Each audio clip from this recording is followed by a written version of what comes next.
All right, in today's video, I'm going to be going over my $100 million plan. Now, I've been thinking about what I want to be doing with e-commerce, with my agency, Profitable Pineapple. You can visit us at profitablepineapple.com.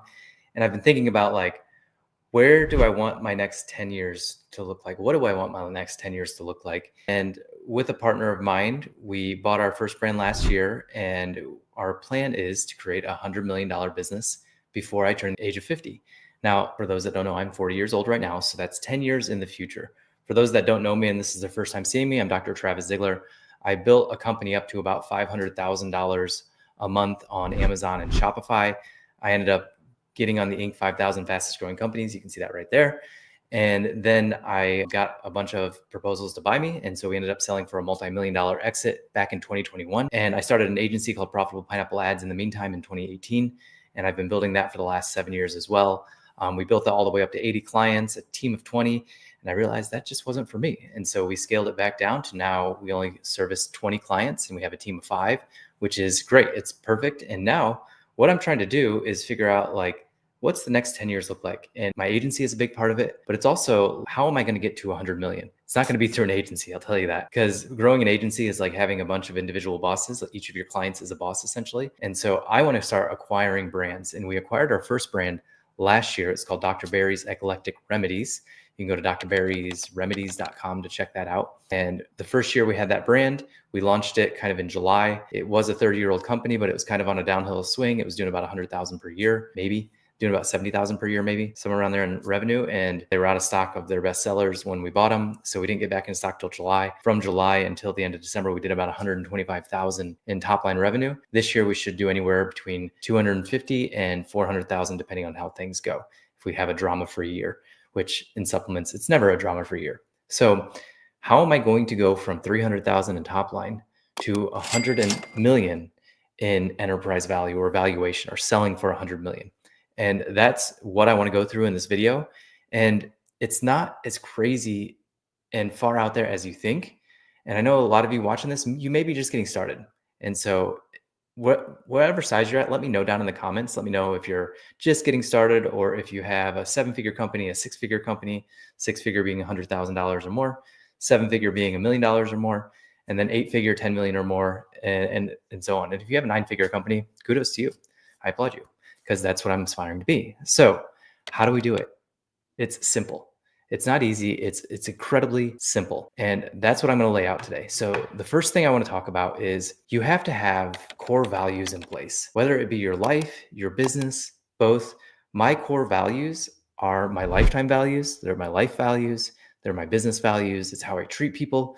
It's how I want people to treat other people in our agency. And if you don't follow these core values in our agency, or as a client, or as a business that we're trying to serve or buy, then you're automatically eliminated. So you have to have that core value set. And ours is pretty simple. It's pineapple, profitable pineapple, pine, P-I-N-E, people over profit, integrity first, partnership mindset, never yourself before others, excellence in everything we do, and then quality over quantity. That is what we're thinking. So that is our core value. And our mission is to build wealth, to create a social impact. If you don't know this, I do mission trips every year, sometimes 2 a year, sometimes 3 a year. We've done about 17 mission trips in total for eye care exams. We've done about 40,000 eye exams, given away over 30,000 glasses, performed thousands of surgeries, both cataract, glaucoma, and diabetic surgery in third world countries that can neither afford it. That's our social impact. That's our why, our deep, deep why. We want to create more sustainability in the Caribbean around eye care. And wealth gets you there. And so how can I create sustainability in the Caribbean? Well, I have to build a super big company, like a $100 million company.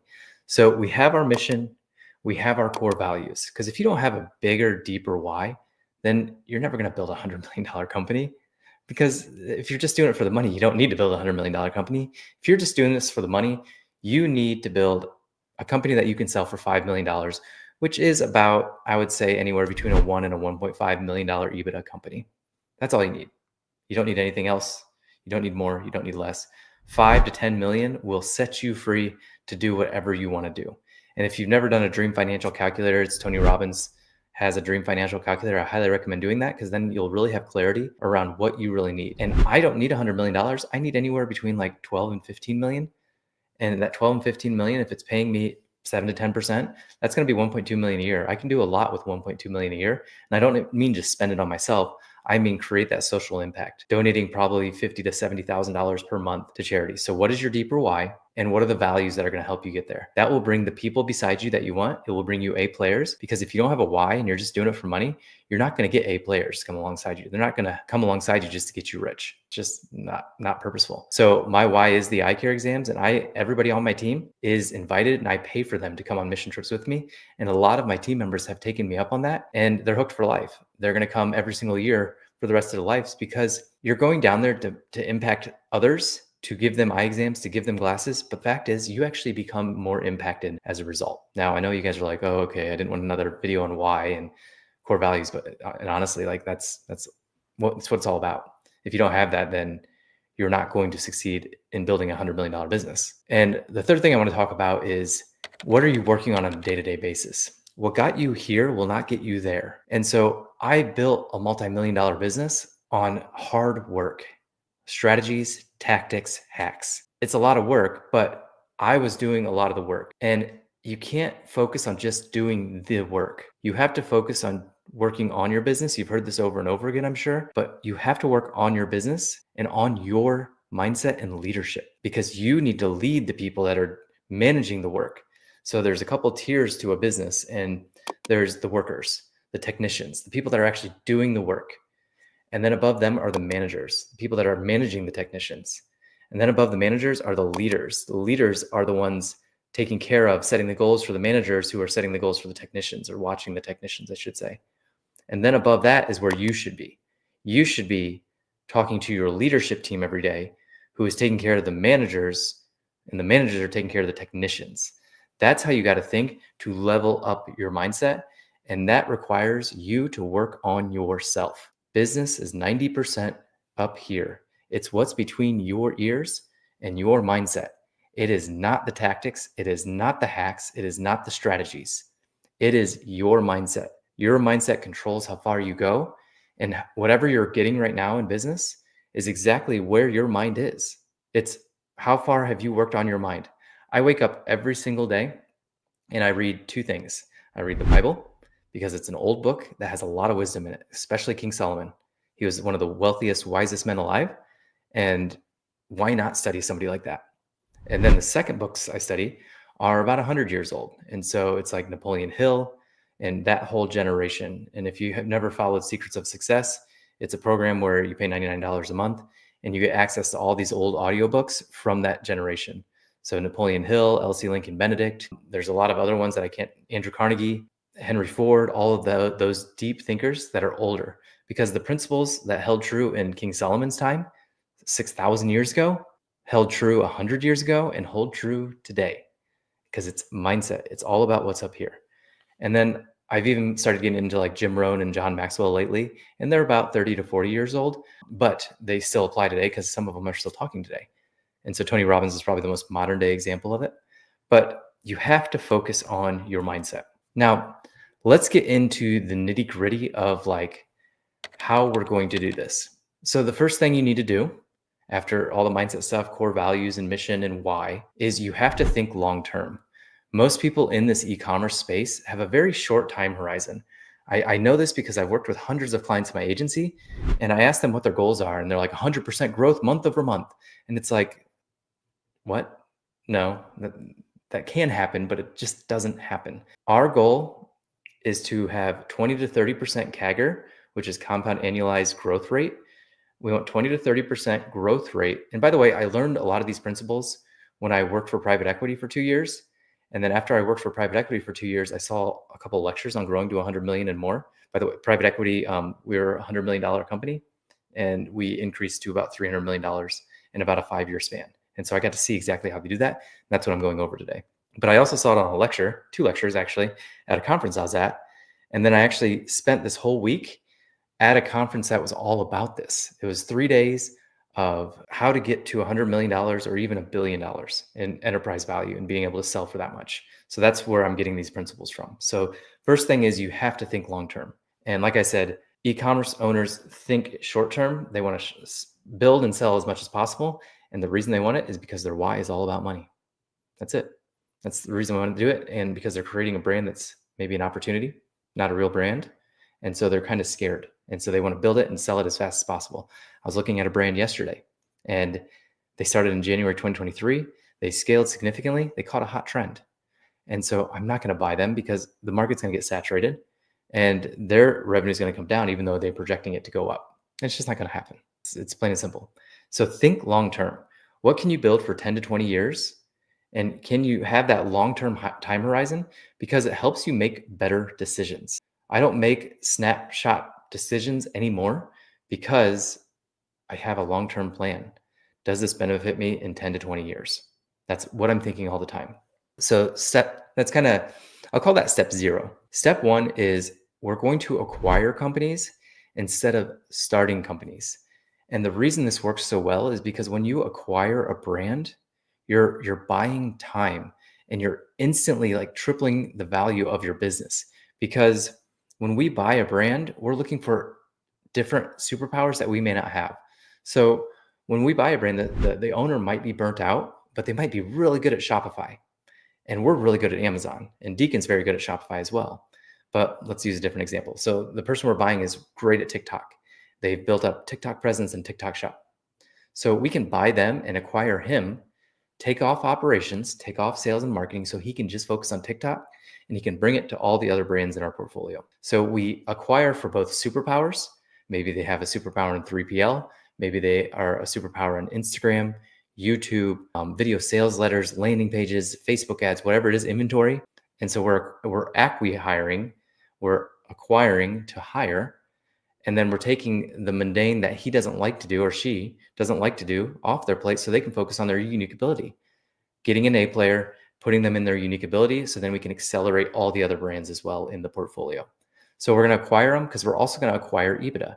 So if we're doing $1 million in EBITDA this year or profit, then we can acquire somebody that's doing 300,000 in EBITDA, and now we have 1.3 million in EBITDA. But when you combine those two companies, we can now cross-market. So we can cross-market this brand with this brand, and then we can increase usually each brand by 10% just by cross-marketing them. And then on top of cross-marketing, you can consolidate. So this brand and this brand has 2 separate CPAs, 2 different attorneys, 2 different tax planners, 2 different everythings. Amazon account managers, Shopify account managers, and we can consolidate them. It may require laying off some people. It may not, because if they're a good employee, we can probably find another seat on the bus for them. But if they're not a good employee, we can let them go. And so you can consolidate costs, you can cross-market synergy, and we do this by starting with a platform company.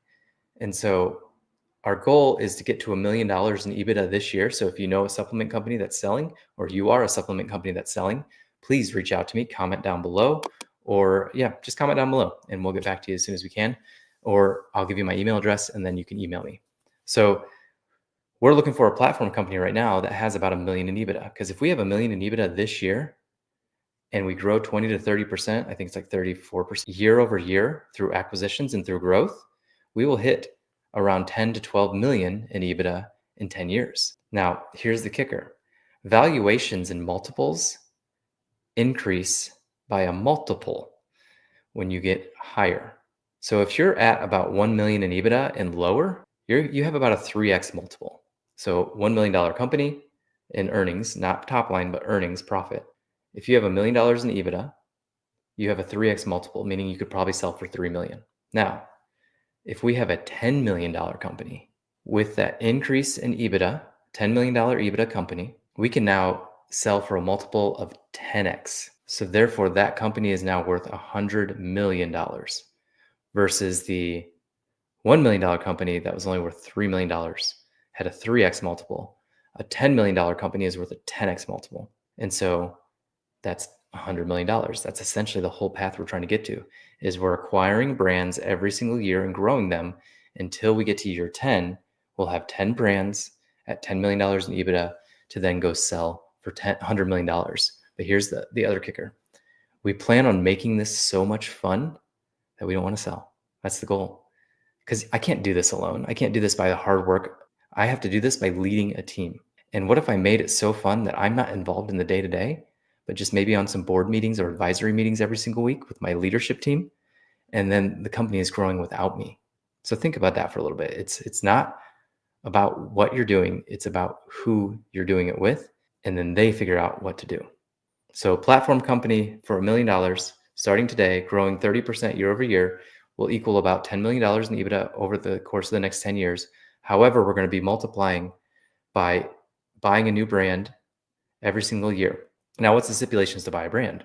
We want to buy brands that have a third of the EBITDA that we're at right now. So if we're at $1 million this year, next year, we're going to buy a brand that's $333,000 in EBITDA, a third of $1 million. So then once we buy them, we'll be at 1.33 million EBITDA. But then we're still going to grow. So let's say at the end of next year, we're at 1.5 million EBITDA. Our next acquisition target will be a $500,000 company. So a third of that. I hope this is all making sense for you guys, because it's, once you have this like mindset unlock, it's amazing what like comes out of it. So, all right, to recap just everything we've gone over: core values, mission, why. You have to have those to attract the right people in, and it can't be money. It has to be something bigger than yourself. Think long-term, 10 years or longer. Make it so much fun that you don't want to sell it, but have a goal for an enterprise value of 100 million. So you can sell in 10 years if you want, but make it so much fun that you don't have to sell. And acquire companies instead of starting them for cross-market collaboration, for consolidation of expenses, and then have that platform company to really launch off of. iLove would have been a great platform company, but I sold it in 2021, so I don't have it anymore. So we're looking for that platform company right now in that $500,000 to $1 million in EBITDA. All right, next step, stay in your lane. Don't buy a bunch of random companies. We are trying to acquire supplement companies that appeal to mostly postmenopausal females. However, we're open to other supplement companies, but we're trying to stay in the supplement realm. And by the way, we could acquire like a manufacturer and significantly decrease our COGS. So that's another way that we can just expand. That could be an acquisition maybe 5 years down the road to really increase our EBITDA, because we could take our COGS from $5 a bottle to maybe $1 a bottle or something like that. Side rant. We're going to stay in our lane.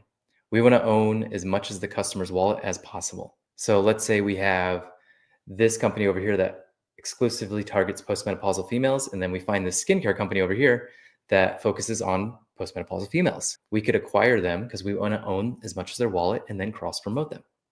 The next step we're going to do is we're going to leverage seller financing and SBA loans and creative structures of loans or financing.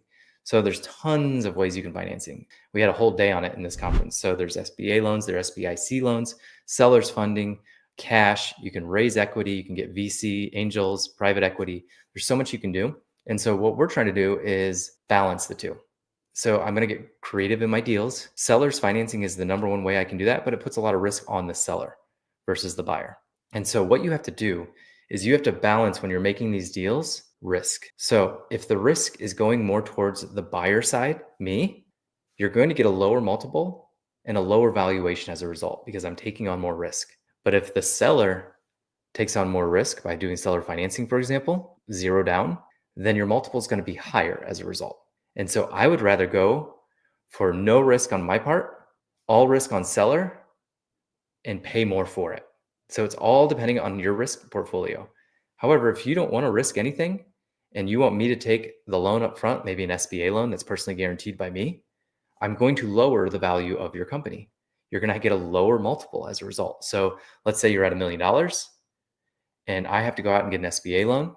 I may value you at 3x, maybe even 2.5x, because I have to personally guarantee that loan. And then if you do seller financing, I may go 4x. I may go from that $2.5 million to $4 million if you take the financing and the EBITDA supports it. That's the key. The EBITDA and the profit and the cash flow have to support the loan. You can't get a loan or you can't get financing that won't be supported by the profit number. So keep that in mind. And by the way, SBA loans, and if you're getting financing on the buyer side, they will not loan you if it doesn't make sense for them. They're going to do they're going to do a qualitative financial analysis study where they're going to look at the bank statements, the credit card statements, to make sure your P&L says what it says. And that's like a $30,000 study. And so if it's a bigger thing, then you're going to see that. So yeah, SBA loans, leveraging seller financing, getting creative, doing both. Like I may do a down payment of 10% to the seller, and then they finance the rest. So we give a little cash up front to show them that we're serious, and then they finance the rest. So there's a lot of different ways you can do this, and you can get creative. The next step is focusing on high growth markets. So you have to focus on markets that are growing. And so a couple examples of this: keto. Keto is very popular back in the day. It used to be called Atkins. Now it's called keto. But keto is actually a downward trend. It is downward trending on Google. It is not going up. It is going way down. And so I see, it's so funny. Like the big brands are so far behind. They're finally coming out with like keto stuff. And it's like, guys, keto's kind of dying. But what's coming up? Carnivore. It's essentially the same thing. It's keto. I know there's difference. So health experts, freaks, whatever. I'm a doctor as well. Don't come at me in my channel because I know they're different, but they're essentially the same thing. Keto and carnivore and Atkins, all the same thing. Little nuances that are different. But carnivore is now hot. So make sure you have a high growth market. A high growth market. It needs to be growing at least 10% year over year.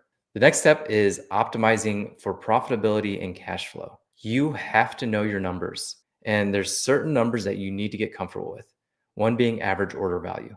Know the average order value of your current company, the one you're buying, and so you can try to increase that as much as possible. You need to increase your average order value. So supplements, 1-pack, 3-pack, 6-pack. It's as simple as that. And then when you go to an upsell, like on a Shopify store, whatever they just bought, sell them more of it at a discount.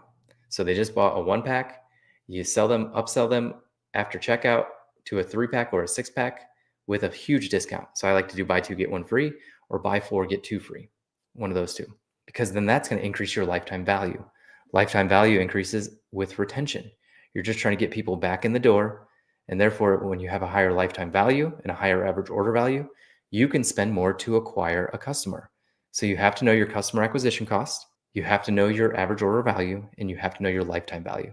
Because when you can spend more, because you know your lifetime value in 90 days is going to be 10x your average order value, not 10x, probably like 2 to 3x your average order value, you can spend more to acquire a customer and even lose on the front end because of that. And that's why I love consumables and supplement companies, because we can spend more to acquire a customer. And by the way, like this all goes back to serving the person. Don't just sell supplements that are cheap from China to make money. Source high quality products sourced in the US or whatever the best country is for your whatever supplement you're selling, and take care of the person. Because when you take care of the person, everything else takes care of itself.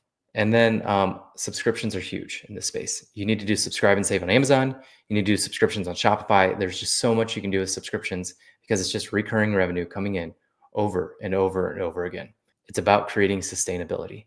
And when you have subscriptions, it's amazing what MRR can do, monthly recurring revenue, that you know is coming in over and over and over again. It allows you to expand. It increases your average order value, increases your lifetime value, and decreases your cost to acquire a customer. The next thing I want to talk about is you need to double down on what works. My mindset coach, Justice, he's also my operator in my agency at ProfitablePineapple.com. He always tells me that one of my superpowers is I bring order to chaos. And when I see a business, I see it, how chaotic it is. I bring order to that. And the only reason I do that is because I've created the chaotic business and I've had to bring it back from that chaos. So I've created the chaos, and now I've learned from that in the last 10 years of entrepreneurship. And you need to double down on what's working. It's all I do. I look at the business, I look at all the products, I look at everything they're doing: Facebook ads, Google ads, Amazon PPC, Shopify, Amazon, international, Canada, Mexico. And I just find the 20% that's driving the 80% of revenue. The 20% that's driving the 80%. 20% of products, 20% of search terms, 20% of advertising platforms are creating 80% of the revenue. And so all I do is I eliminate everything else except for those.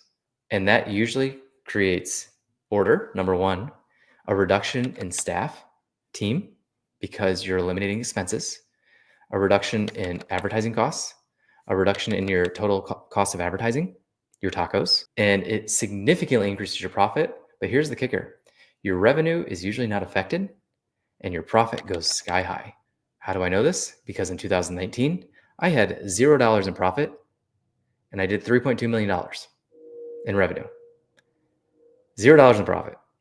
I 80/20. It was very chaotic year.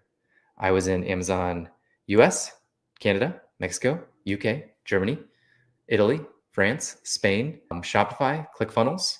I had 10 different channels I was selling on. And I consolidated it all back down to Amazon US. We still had our Shopify store because of website, but we went all the way in on Amazon US. And what did that do? We went from 3.2 million with zero profit to 4 million with $600,000 in EBITDA, in profit. I use those terms interchangeably. They are not interchangeable terms, but I'm just trying to it's close enough for the purpose of this video that I'm using them interchangeably. So let me say that again. 3.2 million, $0 in profit. I actually had 20,000 in profit, but it's just not that much. 3.2 million, $0 in profit to 4 million and $600,000 in profit from doubling down on what's working. That means avoiding shiny objects, because that is the biggest problem with entrepreneurs is they go after the next shiny objects because they think that's what's going to set their business free. When if they just stuck with what they were doing, then that would have set them free. Now, I want to show you this graph from Alex Ramosi. I'm going to share my screen real quick just because it's so good. It's the emotional cycle of change is what he calls it. And it's pretty much shiny object syndrome in a nutshell. And so, yep, you guys can see that. So this uninformed optimism is shiny object syndrome. It's, oh my gosh, that hack is going to work. There's hacks all the time for Amazon businesses, for Shopify businesses, and it's absolutely ridiculous because it's just a shiny object. And guess what? You fall for it. You think, oh man, that's what's going to set my business free. So you buy whatever they're selling, you then go through it, and then you move into informed pessimism because you realize that even though it seemed so promising, now that you're in it, you realize it's a lot of work. Because everything's a lot of work in all businesses. There is no hack. There is no hack to shortcut. You have to play the long-term game. Going back to one of my first points. And then after you kind of went through it and you're like, oh man, this is gonna be a lot of work. I don't know if I want to do this anymore. You fall into the valley of despair. And that's when you start looking for the next shiny object to move back up to uninformed optimism. Does this sound familiar? Shiny object syndrome. So then what really would happen is if you would have just sat in the valley of despair and kept doing whatever you were learning, you would eventually gone back up to informed optimism, meaning it started to work. Maybe not success yet, but it's starting to show progress. I have this all the time in my coaching, my perpetual sales machine coaching. You can apply to work with me at profitablepineapple.com, and that's if you're doing $100,000 or more per year in revenue. And people come in because they're like, yeah, that's exactly what I need to do. And then they do all the training and they're like, oh man, I don't know if I can do this. But they start doing it and it doesn't work. But that's okay because I tell them it's not going to work right away because you got to get your messaging right. And then they fall into the valley of despair and then they leave. I see it all the time. Usually happens around month 1.5. However, the people that have stuck with it, they start to see slow momentum. They're kind of coming right here, and then they're coming up here, and then they're coming up here. And then I just got 2 testimonials in a row from 2 people in the program that are about 4 months in. And they're like, holy cow, this is working. Informed optimism. Like they're not like, they didn't go from 100,000 to 1 million, but they went from like 100,000 and they're growing like 5 to 10 to 20% month over month because it's working. The perpetual sales machine works. Now they're like, it does work. Let's double down on it. And then eventually at month 5 or 6, they find success. And then I don't hear from them again. And they continue in the program, but they don't show up at the coaching calls because it's just working. And occasionally they'll send a question here or there, but that's about it. But that's what you have to realize whenever you sign up for anything else, you're saying no to whatever you're doing right now. So is my strategy the only strategy? Absolutely not. But it's a long-term strategy that's going to build a brand for you. It's going to build emails for you. It's going to build a perpetual sales machine of external traffic over to Amazon or Shopify, whatever you want to take it to. And the basic premise is we build a blog. We send Google ads to that blog around the problem that your product solves. And then that blog sells over on Amazon or sells over on Shopify. It's that simple. That is the perpetual sales machine in a nutshell. Again, apply to work with us at profitablepineapple.com. There's my commercial. But it doesn't work right away. And I tell people that you're going to come out with 20 different landing pages, blogs. 1 and maybe 2 is going to work. Maybe, if you get the messaging right. So you got to figure out the messaging. But the first thing you got to figure out is traffic. We got to get traffic over to the blog first. Once we get traffic, then we got to figure out the messaging to make sure we can go from blog to sale. Once we get that done, then we just turn it up. That's it. And then we try to do another one. So it's all about messaging. So that's my perpetual sales machine program. It's no different than every other shiny object syndrome. It's no different than any other shiny object, other than the fact that if you put the time in, it will work, but it takes time. Any strategy takes time. So stick with whatever strategy you're going to go with. If it's me, come follow me. Join me. Go apply at profitablepineapple.com. If it's not me and it's somebody else, that's okay too. One strategy until successful. So if you really want to be successful, one product, one sales channel, one strategy until you hit $1 million. One product, one strategy, one sales channel until you hit $1 million. Whether that strategy be Facebook ads, Amazon PPC, Google ads, whatever it is, my PSM, my perpetual sales machine, whatever it is, one product, one strategy, one sales channel until you hit $1 million. That's as simple as it can be. Don't overcomplicate it. Okay. All right, let's go on to step, I think number 8. I don't know if my numbers are correct, so correct me if I'm wrong. Step 8 is executing a roll-up for exit year. So we're chugging along. We're in like year 8, and we're at 10 million in EBITDA. Let's just say we hit it early. So now we can sell for 100 million. Here's where it gets fun. So I told you guys earlier in the video about how if you have $1 million company and they're worth about 3x multiple, then they're going to sell to me for $3 million. So I can then go buy that company, buy it at a 3x multiple, and then flip it around on the exit year and sell it for 10x. So I bought it for 3 million and then I sold it for 10 million. So I automatically just created $7 million just by buying it in the year that I was selling.